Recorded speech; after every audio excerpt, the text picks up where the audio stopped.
Welcome to Wild. I'm your host, Robin Lavasser. They say our biggest fear is not that we are inadequate. It's being powerful beyond measure. In this podcast, I will share how to break through imaginary ceilings, lean into success, discovering your purpose, and understanding how to create the business and life of your dreams. From failures to triumphs and all the tactics in between, let's jump into the wild arena together. Welcome back to this episode of Wild with Robin Lavasser. Big life. I didn't realize how much that played into my business, but I want to talk about it today because it really has. And what I've been coaching and teaching on all week long is that you really cannot have a big business and a super small life. In what we do and what we choose to do in outside sales positions in general, you really do need a big life to have a big business. I don't know truly of a single person that hasn't made an adjustment or an adaptation in their life, even if they are an introvert. So hear me on that. You can be an introvert and not at the end of the day and not still have a choice, not still give yourself the big life that you need to then create the big business. And the reason is that we are full of connection, right? We are full of wanting to be connected with people wanting to be connected with us. And when it becomes business only, small life, people often, well, I would say most of the time, work with people they know, like, and trust. That's a basic, right? We know that. But then also they work with people because of how they make them feel. And if the only thing that you make them feel is that was a great transaction, it's generally not enough to have a lasting relationship. And all of this really came about to me, ironically, and I had a birthday party for my husband. So he turned 50 this last weekend. I started planning it a few months ago. And I've always known that John, ironically, in his construction career, has made incredible connections. And he's got kind of everybody in every trade, if you will, and then all different connections from their clients, different people that he's met over the years. And so many of them attended the party. And also so many of my original connection was business affiliate, if you will, and or client also attended the party. And so I paused during the party. There was about 200 people in our backyard, a little crazy. I started to really just scan the yard and see, where did all these relationships come from? Friends, family, clients, business partners, neighbors, people that we've kind of seen from every season of our lives. And as I was looking at everybody, I started to really play a little game in my head. What's the connection? What's the connection? How did they get here? What was the original root?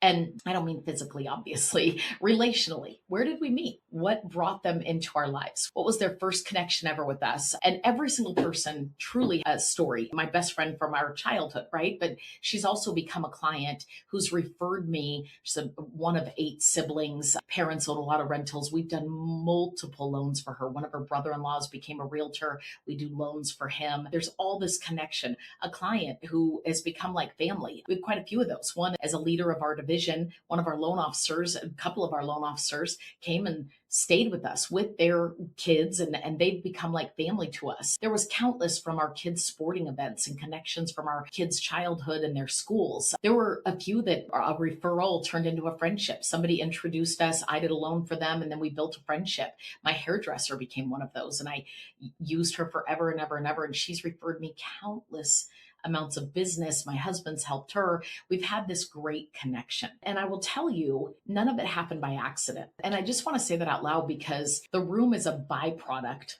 of what John and I have done very intentionally, maybe even without fully knowing it in our lives. And I was talking to all of our loan officers on Monday, and I said, how many people in your phone, in your sphere, are you actually truly at the roots connected with? If you threw a big party for yourself, how many people would say, I can't miss it? Because there were so many people that traveled near and far that said, I can't miss celebrating John Lavasser. And I think that's a testament to how we connect. Your business is not the brand of who you work for, the company behind you. Your business is the brand of you, your heart, your actions, how you make people feel, how you treat people, and how people feel about calling you and asking for advice. Hey, what are rates today? Hey, we need to do this. We need to consolidate that. We need to, work on our kitchen. We want to put a pool in. Just this week, I've had several friends and family members reach out with different questions, scenarios when it comes to lending. If I had a really small life and a really small circle that we kept very closed off to the world, I would also have a smaller business. Now, maybe that's a business that makes me really happy being super small, but I think one of the things that we have to trigger is that work doesn't shut off at the end of the day. Work is a segment of your life, just like people, relationships are a segment of your life. And much of that crosses over, much of that has blended together.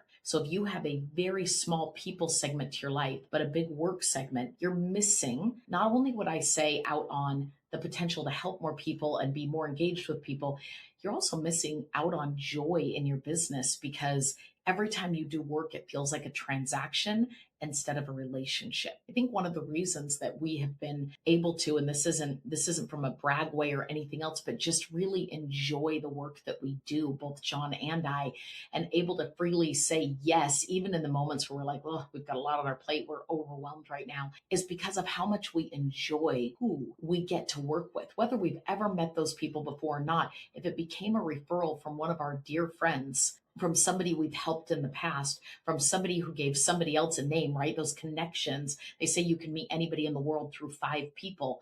If it's one of those, it doesn't ever feel like work. It just feels like helping and serving. So if you are going to work and then trying to turn it off and going into your personal life and trying to shut the door, if you will, keep a wall up between the two, you don't want them to bleed together. What I would tell you is that I don't think you will find as much joy in the business and or in life in general separating them out. How many of you guys have had a friend, if you will, do a loan with somebody else? And at the root of it, it's really because they just don't know and see and feel the passion that you have for helping all people in that space. And you hoped that they would choose you, but by default, they didn't because you guys have a friendship, but you never talk mortgage. That's such a commonality that I see in the industry where people go, oh, I'm shutting off work for the day. I'm going to go be Robin at home or on a weekend or at a party, and I'm just going to be Robin.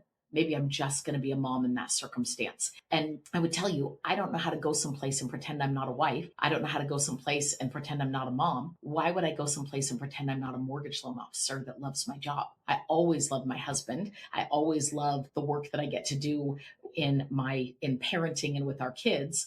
I always love my identity as Robin the friend. Why don't I also bring to the table at all times Robin the mortgage loan officer? And so you can't truly have, I believe, a big business that's really fulfilling and a super small life. And if you're doing that right now and you're keeping it separate, I would challenge you to blend them together. I would challenge you to have a great coffee with a friend and also talk about mortgage and how you can potentially help them. When people see your passion around what you do, who you do it with, how you do it, who you do it for, man, they want to be part of it. They want to be part of it at the end of the day. And so many of us try to separate those things. And I did for a really long time, if I'm being honest. And life got so much more fun for both John and I, even overwhelming at times. There's people that will say, gosh, it's so much. You're right. It is a lot. And it is also, you can't have a lot of something and also not have, yeah, there's some bad with it, but a lot of gifts, right? A lot of gratitude, a lot of absolute just gratefulness and benefit, if you will, from it, not because you're seeking it,